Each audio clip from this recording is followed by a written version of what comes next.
ভাইরা আমার, বন্ধুরা আমার, তারকা যখন অদৃশ্য হয়ে গেল, রাতের আবার মিঠি মিঠি করে আলো দিয়ে একটা চাঁদ উত্তীর্ণ হলো।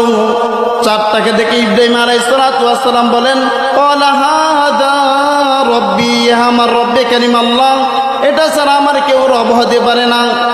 ইব্রাহিম আলাইহিস সালাতু ওয়াস সালামের বাবা মাটির পূজা করে, গাছের পূজা এবং মূর্তির পূজা করে। ইব্রাহিম আলাইহিস সালাতু ওয়াস সালাম বলেন, যে আগুনে হাত দিলে হাত পুড়ে ছারখার হয়ে যায়, এটা আমার প্রভু হতে পারে না।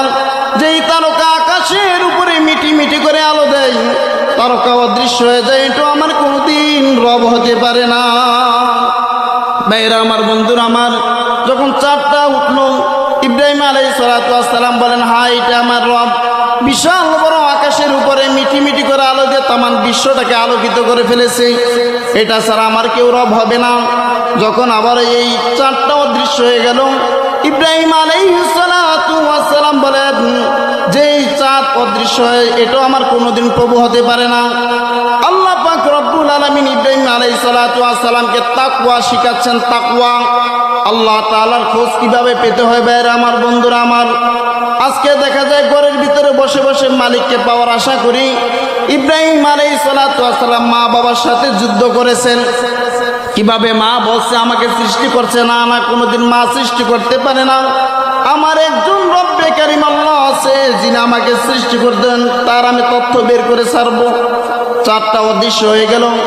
ইব্রাহিম আলাইহিস সালাতু ওয়াস সালাম বলেন, না এটা আমার কোনোদিন প্রভু হতে পারে না। আমার প্রভু এমন একজন রব্বে কারীম হবে, এমন একজন মালিক হবে, তিনি কোনোদিন অদৃশ্য হবে না। আল্লাহ পাক রব্বুল আলামিন জানান, ইব্রাহিম আলাইহিস সালাতু ওয়াস সালাম বলেন, ফালাম্মা রাআশ শামসা বাযিগান ক্বালা হাযা রব্বি হাযা আকবার।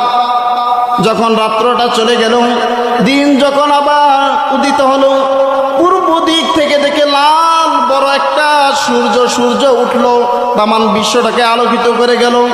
জমিনে যখন একটা সুই পড়ে যায়, সূর্য পর্যন্ত আল্লাহ তাআলা দেখার শক্তি দান করেছেন সূর্যের কারণে।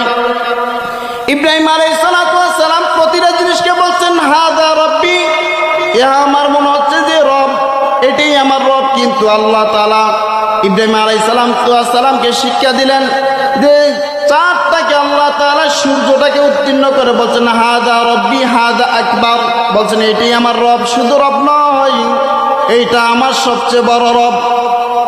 যখন দেখলেন যে আবার সন্ধ্যা হয়ে যাচ্ছে, সূর্যটা পূর্ব দিক থেকে আবার ঘুরতে ঘুরতে পশ্চিম দিকে যখন অস্তমিত হয়,